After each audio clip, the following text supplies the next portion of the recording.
മലയാളികളെ ഏറെ ഞെട്ടിച്ച ഒരു സംഭവമായിരുന്നു ഷാരൂൺ കൊലക്കേസ്. ഷാരൂൺ കൊലക്കേസിലെ സാക്ഷിയായ സൈനികന്റെ വിവാഹം കഴിഞ്ഞു എന്ന വാർത്തയാണ് ഇപ്പോൾ പുറത്തുവരുന്നത്. കേസിലെ മുഖ്യപ്രതിയായ ഗ്രീഷ്മയുമായി വിവാഹം ഉറപ്പിച്ചിരുന്ന സൈനികനാണ് ഇപ്പോൾ വിവാഹിതനായിരിക്കുന്നത്. നാഗർകോവിൽ ജില്ലയിൽ കേരളവുമായി ഏറെ അടുപ്പമുള്ള സ്ഥലത്താണ് സൈനികന്റെ താമസം. ഗ്രീഷ്മയുടെയും സൈനികന്റെയും വീടുകൾ തമ്മിൽ 30 കിലോമീറ്റർ അകലമാണുള്ളത്. ഷാരൂൺ കൊലക്കേസ് ചർച്ചയായതോടെ തന്നെ ഗ്രീഷ്മയുമായുള്ള വിവാഹത്തിൽ നിന്നും സൈനികന്റെ കുടുംബം പിന്മാറിയിരുന്നു. സൈനികന് കൊലയിൽ പങ്കുണ്ടോ എന്നറിയാൻ പോലീസ് വിളിച്ചുവരുത്തി മൊഴിയുമെടുത്തിരുന്നു. കേസിന്റെ കുറ്റപത്രം പോലീസ് നൽകിയ ദിവസത്തിനോടടുത്തു തന്നെയായിരുന്നു സൈനികന്റെ വിവാഹവും. കേസിൽ സൈനികനും സാക്ഷിയാണ്. ഷാരൂൺ കൊലക്കേസിൽ പ്രതിശ്രുത വരനായിരുന്ന സൈനികന് പങ്കില്ല എന്ന നിഗമനത്തിലേക്ക് തിരുവനന്തപുരം റൂറൽ പോലീസിലെ ക്രൈംബ്രാഞ്ച് എത്തിയിരുന്നു.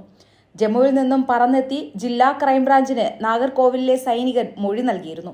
ഷാരൂണിനൊപ്പം ഗ്രീഷ്മ തൃപ്പരപ്പിൽ താമസിച്ചതിനെക്കുറിച്ച് അറിയില്ല എന്നും സൈനികൻ പറഞ്ഞു. ഗ്രീഷ്മയുമായുള്ള കല്യാണത്തിൽ നിന്നും പിന്മാറിയെന്നും പുതിയ വിവാഹാലോചനകളുടെ തിരക്കിലാണെന്നും സൈനികൻ പോലീസിനെ അറിയിച്ചിരുന്നു. അത് ശരിവെക്കും വിധമാണ് കല്യാണം കഴിയുന്നത്. ഇതോടെ ഇനി ഗ്രീഷ്മയുമായി സൈനികന് ഒരു ബന്ധവും ഉണ്ടാകില്ല.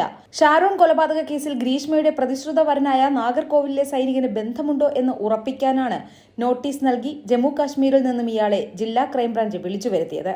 ക്രൈംബ്രാഞ്ചിന്റെ നോട്ടീസ് കൈപ്പറ്റി കമാൻഡിംഗ് ഓഫീസറുടെ അനുമതി വാങ്ങിയാണ് സൈനികൻ നാഗർകോവിലിലെ വീട്ടിലെത്തിയത്.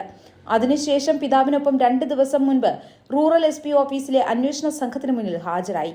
സൈനികന്റെ മൊഴിപ്രകാരം ഗ്രീഷ്മയ്ക്ക് ഷാരൂണുമായി അടുപ്പമുണ്ടായിരുന്നത് അറിയില്ലായിരുന്നു എന്നാണ് ക്രൈംബ്രാഞ്ച് തിരിച്ചറിഞ്ഞത്.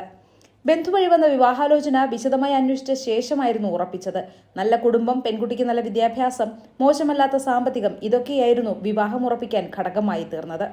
ജാതക കൈമാറ്റൽ ചടങ്ങിന് ശേഷം ദിവസവും ഫോണിൽ സംസാരിച്ചിരുന്നു. അന്നൊന്നും അസ്വാഭാവികത തോന്നിയിരുന്നില്ല. ഷാരൂണിന്റെ മരണശേഷം യൂട്യൂബ് വഴിയായിരുന്നു കാര്യങ്ങൾ അറിഞ്ഞത്. പിന്നീട് TV ന്യൂസിലും കാര്യങ്ങൾ അറിഞ്ഞു. ഇതിനിടയിൽ ഗ്രീഷ്മയെ ബന്ധപ്പെട്ടുവെങ്കിലും വാർത്തകളിൽ വരുന്നത് സത്യമല്ലെന്ന് വാദിക്കാനാണ് അവൾ ശ്രമിച്ചത്.